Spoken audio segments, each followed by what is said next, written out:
buenas tardes. En nombre de la Facultad de Ciencias Administrativas, Económicas y Contables, y en especial del programa de Economía, les damos la bienvenida a todos ustedes a este segundo seminario de Economía. En esta oportunidad lo hemos titulado El déficit fiscal financiado por la clase media. La idea de este tipo de eventos es que el profesional de economía tenga presente a qué es lo que se enfrenta cuando está estudiando una carrera como economía. Estos son los temas propios, los que generan pasión, y de alguna forma en usted está medir tanto la situación actual como proyectar qué pasaría con el futuro de esa empresa o esas empresas con las que usted está o se va a enfrentar en su trabajo cotidiano. Este tipo de espacios académicos, desde ya hace algún tiempo, queremos promoverlos desde el programa, simplemente para hacer más partícipes a los estudiantes. Tanto el primer seminario como el segundo seminario fueron programados por los mismos estudiantes. Entonces es un esfuerzo que vale la pena apoyar siempre. Por eso es de destacar el apoyo que encontramos en los profesores panelistas que nos van a acompañar el día de hoy.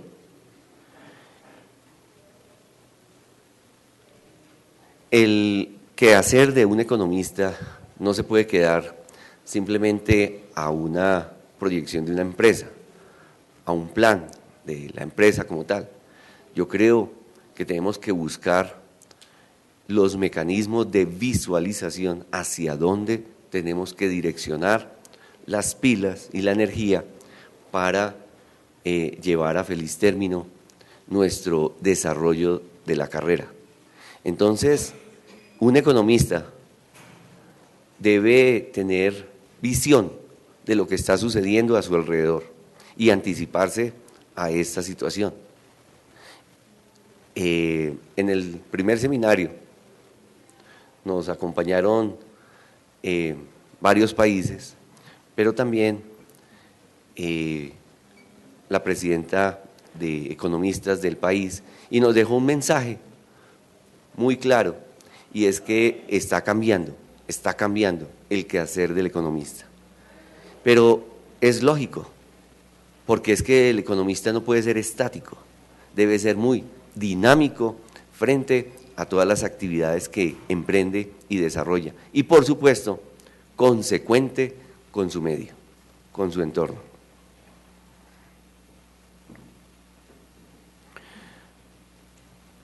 El país y el mundo está llevando cambios acelerados. Lo más importante es que estemos analizando lo que está sucediendo. Los conflictos constantes que encontramos en el mundo es el reflejo.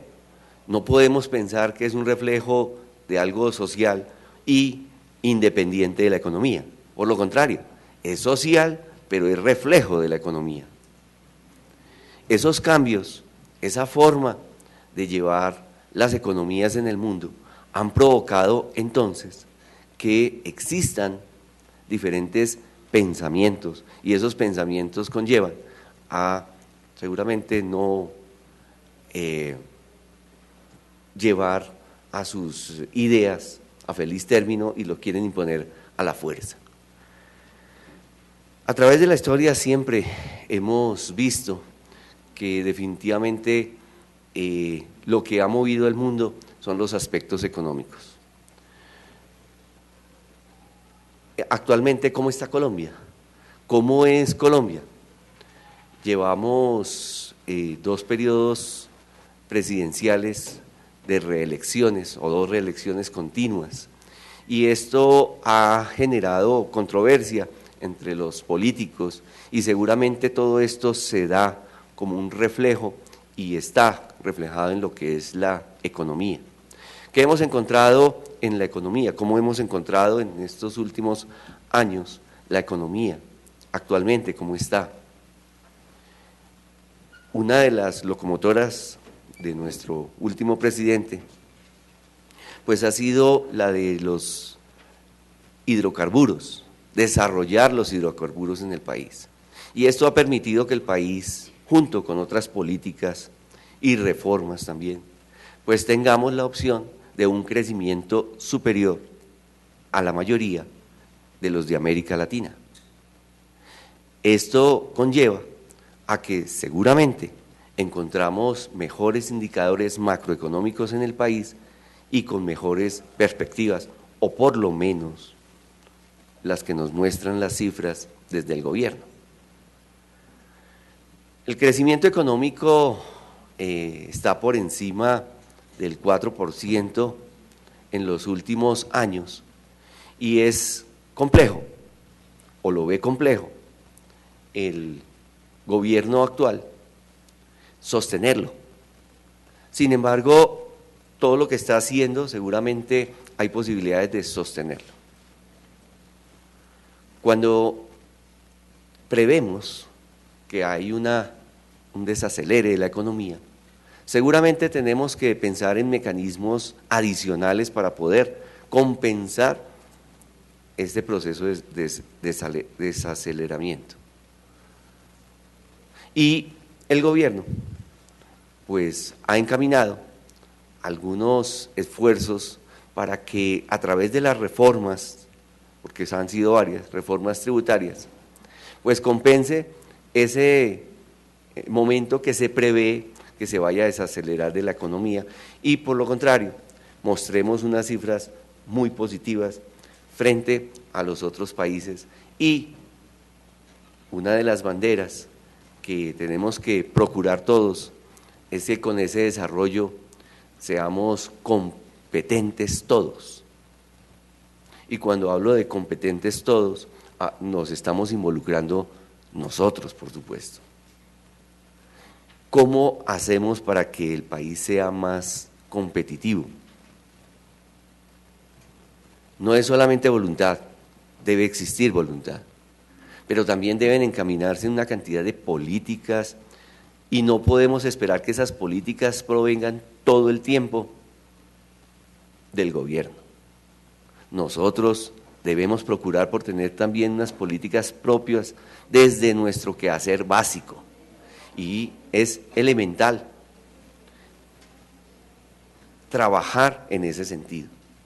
La educación es el pilar, uno de los pilares más importantes que nos debe llevar a ese crecimiento económico y por supuesto a ser competitivos hoy en día. Hacia allá tenemos que apostarle. Conocemos una cantidad de situaciones que no compartimos y que de alguna forma son una limitante para la economía nacional. Sabemos, por ejemplo, que la corrupción es uno de los elementos esenciales, pero es cuestión cultural.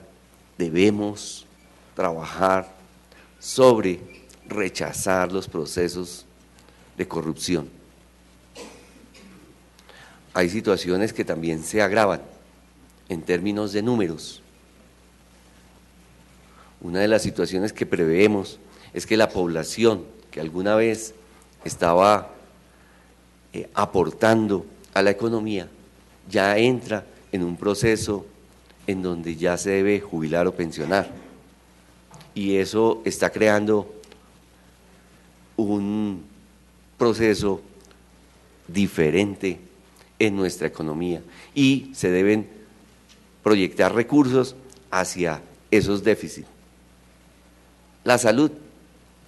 Yo creo que la salud es esencial para todas las personas y que tengamos un proceso de salud y unos sistemas de salud bastante confiables.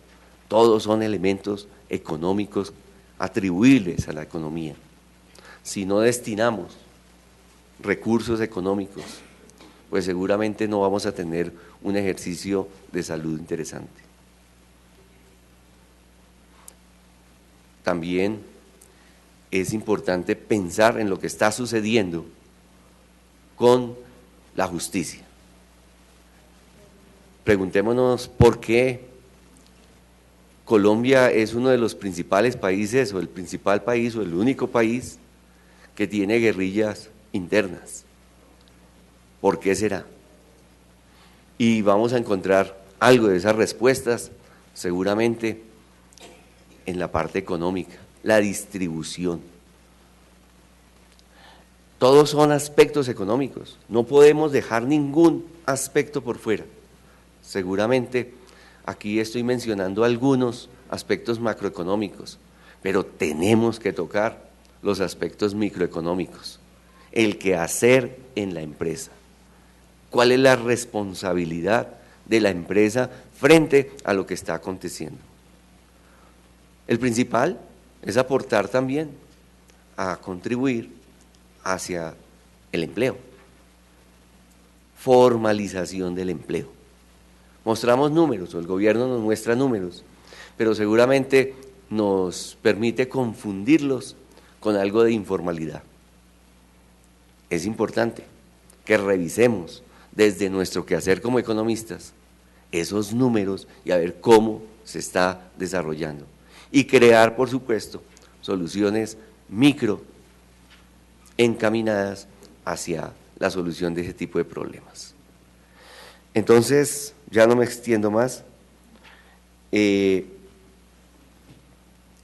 Los panelistas los invitamos a la mesa y mientras ellos pasan a la mesa, vamos a hacer una reseña sucinta de lo que ellos son.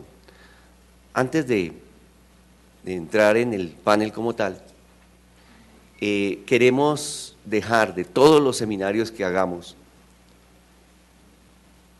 un recordatorio, una fase en donde salgan las memorias y de esto podamos sentirnos orgullosos más adelante. Y básicamente para promover esta situación, nuestros estudiantes han diseñado un concurso y el concurso no tiene otro objetivo más que motivarnos a generar nuestra historia. Esa es nuestra historia. Las condiciones del concurso nos las van a leer. Entonces, pasa Fer y nos habla acerca del concurso. Bueno, buenas tardes. Les voy a leer brevemente en que, pues, cómo está conformada la propuesta para el concurso del segundo seminario. Entonces, bueno, el objetivo del concurso es promover a la comunidad estudiantil del programa de Economía de la Proactividad a través de un concurso que permitirá que se premie el mejor artículo que resuma a manera de conclusión lo discutido en el panel. Dicho artículo será publicable en una revista especializada y servirá para tener memorias escritas del evento. Como decía el profe, la idea es que nosotros tengamos en cada uno de los eventos que se realicen, en los realizados y en los que se realicen de ahora en adelante, memorias sobre todo lo que se realizó. La metodología. El estudiante, una vez haya asistido al seminario, deberá realizar un artículo que resuma y haga un recuento de lo sucedido en el panel. Se utilizará como referencia para la elaboración de la primera parte del artículo las opiniones y puntos de vista de los diferentes panelistas, la cual servirá como reseña de lo acontecido en el seminario. Una vez realizada dicha reseña, el estudiante, apoyado con la información externa, contará con el suficiente criterio para la elaboración de la conclusión del seminario que incluya su punto de vista frente al tema. Entonces, básicamente, el artículo va a estar dividido en tres partes. En la primera, que va a constar de las opiniones que den los panelistas en la conferencia; la segunda, que va a tener información externa sobre los mismos temas que se toquen acá; y la tercera, que va a ser la conclusión y más o menos como soluciones a muchas de las preguntas que se están formulando en el seminario. Bueno, ahora el método de evaluación. La forma de evaluación del artículo entregable será bajo el criterio de un grupo de profesores de cátedra de la institución previamente seleccionados que escogerán el artículo que más se adecue a los requisitos posteriormente enunciados. Bueno, hay otra cuestión respecto a esto. Estuvimos preguntando a los mismos jurados y a algunos otros profesores y ellos nos comentaron que una buena opción sería como que en vez de que se escribieran los nombres de los autores de los artículos, se escribiera como un seudónimo, de tal forma que no hubieran como sesgos a la hora de calificar, porque pues obviamente la facultad es muy chiquita y todos sabemos, pues nos conocemos entre nosotros y los profesores nos conocen, entonces muchas veces ocurren esos sesgos entre las personas que escriben los artículos. Entonces, eso. Requisitos. El primero, ser estudiante de Economía del Politécnico Gran Colombiano. Segundo, para los estudiantes de modalidad presencial, haber asistido al seminario de Economía, y para los estudiantes de modalidad virtual, haber visto el video del seminario, el cual estará disponible en días posteriores a la plataforma virtual. Igual esto sirve de ayuda para las personas que quieran escribir sus artículos y quieran pues, retomar información sobre el panel. El artículo deberá constar de 2 partes, como les estaba diciendo. Básicamente, la primera será un recuento de los temas tocados en el seminario y la segunda incluirá la conclusión del estudiante con su punto de vista acerca del tema. El plazo máximo de entrega del artículo impreso será hasta el día 4 de noviembre, en el bloque I, el cubículo del director del programa de Economía, el profesor Carlos Fernando Martínez. Respecto a las fechas, bueno, nosotros tenemos que la entrega es el 4 de noviembre, se harán correcciones de la entrega del 4 al 12 de noviembre y la entrega final del artículo ya entregable para publicación y el ganador, y para escoger el ganador va a ser el 18 de noviembre. ¿Qué más? Y el artículo debe estar sujeto a las normas APA. Los premios, entonces, la publicación del artículo en el Diario de la República, publicación en la revista del programa Punto de Vista y premios institucionales. ¿Alguien tiene alguna pregunta?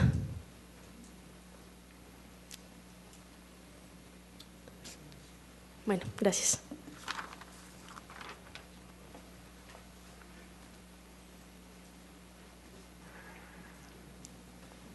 Entonces, a continuación, damos comienzo al panel. Vamos a presentar primero a los profesores, quienes nos van a hacer una pequeña, además de hacer la presentación de ellos, cada uno de ellos va a hacer una presentación de lo que debe ser o el quehacer del economista. Invitamos a Camilo.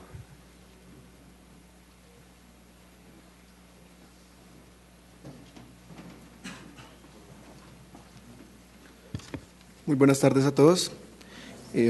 Es para mí un honor presentar este día a los profesores que hoy nos están representando, o nos están haciendo el favor de ser panelistas y expertos para discutir un tema coyuntural en la opinión pública, que es la reforma al impuesto a la riqueza. Además de eso, pues nos van a estar explicando cuál es la función de un economista hoy en día o el quehacer de un economista, cuál es la importancia de la economía en la actualidad. Y pues vamos a dar inicio al primer panelista que voy a introducir en el día de hoy. Es el profesor Andrés Chavarro.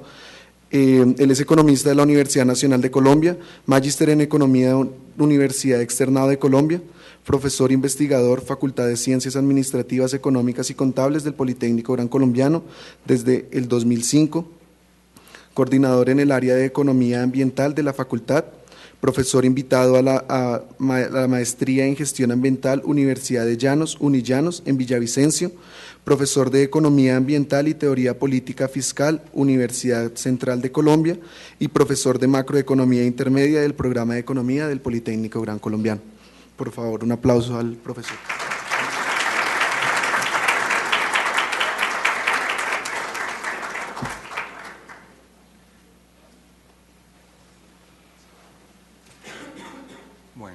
Muchísimas gracias por la presentación, a Carlos Fernando y a mis amigos del programa de Economía por la invitación.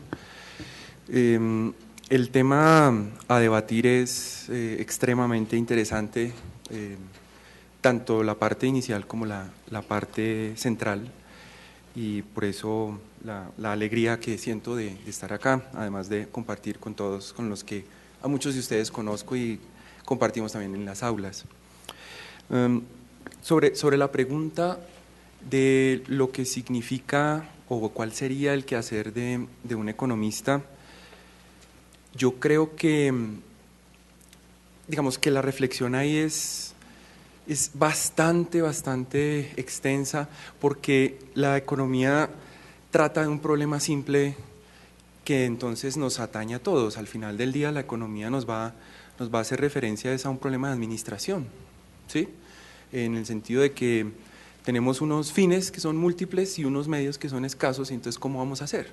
Esa esencia del problema económico atañe a cualquier dirección donde hagamos, ¿no es cierto? Por ejemplo, Gary Becker decía en su momento, Premio Nobel de Economía en los 70s, decía que uno podía aplicar la teoría económica para casarse, ¿sí? Que uno no debía casarse con la más bonita, que uno debería casarse simplemente con aquella que, haciendo un estudio bastante serio, generara más ingresos en valor presente. Eso decía Gary Becker. Gary Becker decía en su momento que los hijos son un bien inferior. ¿Sí? Pues yo tengo hijos y entonces, digamos, me estresaba mucho esa frase, pero digamos, visto desde un economista, claro, cuando miren los países con mayores ingresos tienen menos hijos. Y los países con menos ingresos tienen más hijos. Entonces los hijos son un bien inferior, digamos, hay evidencia empírica. Puede que uno moralmente no esté tan de acuerdo, pero lo que quiero decir es que podemos arrancar la reflexión desde las cosas simples de la vida. Simples, y no significa que no sean profundas e importantes. Simples es de las decisiones diarias. Por ejemplo, la elección de una carrera, cuando uno define, yo quiero esta vaina, me encanta la economía, ahí se me generó un costo de oportunidad, ¿sí? Porque dejo de hacer otras carreras a ese mismo tiempo, etcétera. Entonces, quiero simplemente empezar o dar una idea general de que el quehacer del economista arranca desde las decisiones más íntimas y personales hasta las relaciones entre países. Como ustedes vieron en el perfil que muy amablemente mi amigo leyó, yo me fui por el área ambiental, ¿sí? Pero también siempre de la mano del tema social, por mi origen en la Universidad Nacional. Al final, cuando yo reflexioné a partir de la pregunta que me hicieron para la invitación, ¿cuál era mi foco, digamos, qué es lo que realmente me gustaba como economista? No había hecho esa reflexión antes. Es la economía pública, lo público y el servicio a la comunidad. La economía, dicen, es una ciencia la más blanda de las ciencias duras y la más dura de las ciencias blandas. Es una cosa ahí en la mitad rara, porque no es el análisis del sociólogo, del antropólogo, pero tampoco es, digamos, en esencia el análisis durísimo de los físicos. Está en la mitad, pero por eso mismo llega a meterse con tantas cosas. Entonces yo me fui por la economía pública, por cómo el Estado puede llegar a generar bienestar social, un poco retomando el tema de la economía política. Vamos, nunca lo seré, eso está claro, pero sí estoy muy inspirado en los viejos economistas clásicos, los maravillosos Smith, Ricardo, Mill. Ellos eran economistas políticos. Traducido a un lenguaje moderno, me parece que es la economía pública y es lo que me interesa. En particular, me he enfocado en la parte ambiental, en los recursos naturales, en la gestión de los recursos naturales y en, digamos un poco más en la sombra, más para mi disfrute personal, el tema de lo fiscal, ¿sí? No soy un experto absoluto, pero me interesa mucho el tema del funcionamiento del gobierno. Entonces, desde mi experiencia, porque obviamente cada economista que se pare acá tendrá su quehacer del economista, desde mi perspectiva, considero que, digamos, que nos han enseñado mal la economía, creo, y esto es una cosa pensando en voz alta nada más. ¿Por qué nos enseñan mal la economía y por qué, digamos, por ejemplo, deberíamos reflexionarlo? Porque cuando nos enseñan el modelo de flujo circular del ingreso, sí, entonces hogares, empresas, mercado de bienes, mercado de factores, y entonces eso circula todo bonito, dinero y bienes, y se complementa y uno se emociona, Y la naturaleza, venga, y eso funciona en el abstracto, en el vacío. O sea, ¿de dónde salen esos bienes? ¿Por qué se producen? ¿Sí? Y entonces los neoclásicos tienden a decir que podemos sustituir capital natural por capital hecho por el hombre. Y empiezan reflexiones como que, bueno, si eso es cierto, ¿por qué en Costa Rica hay el aserradero más grande del mundo y toca traer árboles de Filipinas y del sur de Asia para poder usar el aserradero más grande del mundo? ¿Qué tan fácil es que podemos sustituir capital natural? Sí, yo tal vez no creo mucho en eso. Entonces, esa ha sido, digamos, mi obsesión. Involucrar la naturaleza no desde un punto de vista tan antropocéntrico como decir que la naturaleza nos sirve, sino cómo la organización económica se relaciona con la naturaleza y cuáles son sus relaciones de dependencia ante todo, pienso yo. Ese es mi quehacer. Ahora, en términos prácticos, pues eso me ha generado algunos réditos laborales. Sí, claro, pues es decir, nadie come libro, uno come sopa y paga arriendo y vive en una casa, no vive en libros. Entonces, esa curiosidad que, digamos, sí tengo cierta tendencia a lo académico, a la investigación, pero me ha llevado a ir a terreno, por ejemplo, y he tenido esa grandísima fortuna de ser profesor de posgrado, lejos de Bogotá, ¿sí? En Villavicencio, ¿sí? Y entonces tomarle el pulso a lo natural, a lo ambiental, allá donde ocurre, ¿sí? ¿Y qué me he encontrado yo? Que el economista increíblemente sirve para varias cosas. Por ejemplo, uno puede ayudar a la comunidad, ¿cierto? A la comunidad a la cual, por ejemplo, una empresa petrolera le genera un derrame. Solo una anécdota pequeña. Entonces se me acercó un señor, ¡ay, que usted es el profesor de esto de la economía, venga, usted me puede ayudar! Se me acercó un señor y me dijo, imagínese que Ecopetrol, o bueno, alguna de estas, pasó la tubería por mi finca y pues eso me dañó un nacedero de agua, eso me dañó tal cosa. Y entonces yo fui a hacerle reclamo y Ecopetrol me dijo, pues dígame cuánto es. Y el señor dijo, pues yo no tengo ni idea. ¿Sí? Entonces el economista ahí, por ejemplo, pues tiene un factor social muy importante y es equilibrar ese balance de poderes, ¿no? Porque Ecopetrol le dice, dígame cuánto es. Obviamente entendiendo que el afectado no tiene mucha idea. Pero si el afectado se asesora y hace una valoración económica seria, intertemporal del daño, entonces se equilibran las cargas y probablemente, digamos, haya un poco más de justicia ambiental. Si, por ejemplo, nosotros hablamos de las relaciones entre países y hablamos, digamos que tenemos un balance comercial deficiente, quizás lo estamos midiendo mal. ¿Por qué? Porque si nosotros hacemos el balance comercial en unidades físicas, ¿cierto? Quizás lo que estamos haciendo es exportando calidad ambiental no bien medida.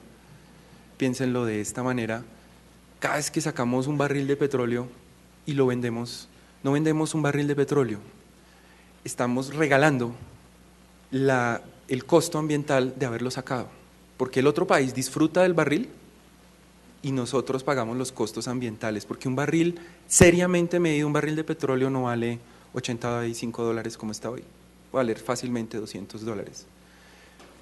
Entonces el economista hace cuentas un poquito mejor, ¿sí? Si aquí tengo amigos contadores, pues dialoguemos, pero es que a veces tengo ese conflicto con ellos, porque ellos ven los costos, ¿me entienden? Ven el balance. Entonces yo saco el barril, 10 operarios, 10 horas, contraté tal máquina, tal. El economista no puede hacer esas cuentas tan alegres, ¿sí? El economista tiene que reflexionar un poco más de cuáles son esos costos seriamente medidos. Ese es mi quehacer. Entonces es un quehacer, digamos, desde lo micro, como dice Carlos Fernando con toda razón, desde lo micro hasta lo que podría llegar a ser lo macro, ¿no es cierto?, hasta el diseño de política. ¿Algún día llegaré allá? Sí, sí, tengo esa meta. Por ahora arranqué en lo micro y voy en lo regional, y ese es un camino largo, no tengo afán. Pero esa es lo que me apasiona de la economía, tratar de unir lo que nos venden por separado y que no lo es. El objetivo siempre será lo social, lo económico y lo ambiental. Me está quedando más fácil lo ambiental, lo social debo estudiarlo un poco más, pero que hay campo para trabajar, muchísimo. Que hay, por ejemplo, el tema de los servicios ecosistémicos. Esta mañana estaba en una conferencia aquí mismo, hace unas horas, sobre turismo. Y entonces la señora experta decía que parte de la labor del profesional de turismo era hacer, ¿cómo fue que lo dijo? Inventario turístico. Es decir, observar una región y decir, bueno, aquí hay árboles, aquí hay gente, aquí hay un cementerio indígena, aquí hay, ¿sí me entienden? Lo que sirve para traer turistas. Y siempre decía, toca especificar cuánto vale eso, cuánto vale, ¿sí? Mediar entre el producto turístico y, digamos, la naturaleza. Transformar ese potencial en algo concreto. Ahí, por ejemplo, hay un campo de acción enorme, en lo micro, insisto. Entonces ya voy acercándome al final y voy empezando a agradecer de nuevo por la invitación, pero el mensaje que les quiero dejar es, listo, no todos tienen que irse por lo ambiental, no, esto es más una cosa de pasión, sino, como dice Charlie Parker, un jazzista, si no lo vives no saldrá de tu instrumento, él es saxofonista, entonces, si no lo vives no saldrá de tu instrumento, no te gusta, no, lo ambiental no, tiene que ser pasión. Pero hay otros campos, seguramente Fabián hablará de algo más, mi querido maestro Jaime hablará de otro, mi profe Blanquita, que la veo acá y que me alegra mucho verla, tendrá muchísimo más que decir.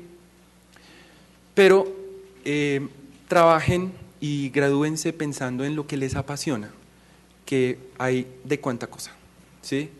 Yo me fui por lo ambiental, pero hay gente que trabaja lo internacional, gente que trabaja lo social muy fuertemente, por ejemplo.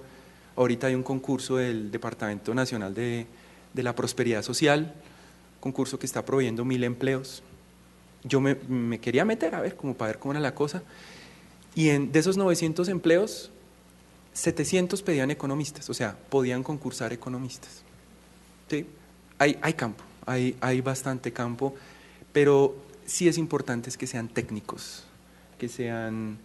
digamos, que no le tengan miedo al análisis detallado, que creo que nos falta un poco, me faltó a mí, y que eso hay que irlo puliendo por el camino. Análisis técnico, análisis econométrico, análisis de indicadores, ponerse el overall, ¿sí?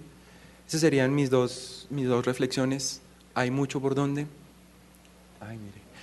hay mucho por donde, pero fundamentados en cosas técnicas, digamos. Es importante la reflexión filosófica, es muy importante, si no miren el trabajo del maestro Amartya Sen, grande entre los grandes, pero es que él pasó de pensar en el desarrollo humano a inventar el índice de desarrollo humano, ¿sí? Entonces sería esa mi segunda reflexión. Hay mucho campo, pero técnicamente, a meterle el diente al tema cuantitativo. No hay que dejarlo de lado. No es más, muchísimas gracias.